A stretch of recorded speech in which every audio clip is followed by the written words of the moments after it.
વિદ્યાર્થીની હત્યા બાદ વિવાદમાં આવેલી અમદાવાદની સેવન્થ ડે સ્કૂલમાં આજથી ઓનલાઈન વર્ગો શરૂ કરાયા। ખોખરા વિસ્તારમાં આવેલી છે સેવન્થ ડે સ્કૂલ, જે વિદ્યાર્થીએ વિદ્યાર્થીની હત્યા કરી હતી અને આ ઘટના બાદ પરિવારની સાથે મોટી સંખ્યામાં લોકોએ શાળા સામે વિરોધ નોંધાવ્યો હતો। શાળાની માન્યતા રદ કરવાની માંગ કરી, જો કે અન્ય વિદ્યાર્થીઓનો અભ્યાસ ન બગડે તે માટે જિલ્લા શિક્ષણ અધિકારીએ ઓનલાઈન વર્ગો ચલાવવા માટેનો આદેશ કર્યો છે, જેના ભાગરૂપે આજથી ધોરણ 6 થી 12ના વર્ગો શરૂ કરાયા। તો જે વાલીઓ શાળામાંથી વિદ્યાર્થીનું એલસી લેવા માંગતા હોય તેવા વિદ્યાર્થીઓ માટે ડીઈઓ કચેરીએ ખાસ આયોજન કરવામાં આવ્યું છે। કાલથી 4 અધિકારીઓ ડીઈઓ કચેરીએ હાજર રહેશે અને વિદ્યાર્થીઓને અન્ય શાળામાં પ્રવેશ માટે પણ મદદ કરશે।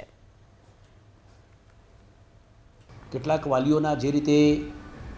અમારા સુધી જે સંપર્કો કરવામાં આવે છે અને જુદી જુદી શાળાઓમાં જે પ્રવેશ માટે ઇન્ક્વાયરી કરવામાં આવે છે તેને ધ્યાને લઈ અમારા સુધી મૌખિક રજૂઆતો આવી અને વિદ્યાર્થીઓના પ્રવેશ માટે જુદી જુદી શાળાઓમાં જ્યારે પ્રવેશ માટે વાલીઓને પ્રયત્ન કરતા હોય ત્યારે તેમને મદદરૂપ થવા માટે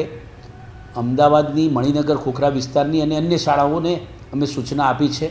કે કોઈપણ વાલી જે છે સેવન્થ ડેમાંથી જ્યારે પ્રવેશ માટે ઇન્ક્વાયરી કરે ત્યારે તેને શાંતિથી સારી રીતે જવાબ આપી પ્રવેશ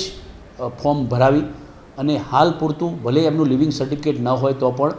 પ્રોવિઝનલ એડમિશન આપવા માટેની કાર્યવાહી કરે તેવું જણાવ્યું છે, જેથી કરીને વિદ્યાર્થીઓનું શૈક્ષણિક કાર્ય જે છે એ બગડે નહીં।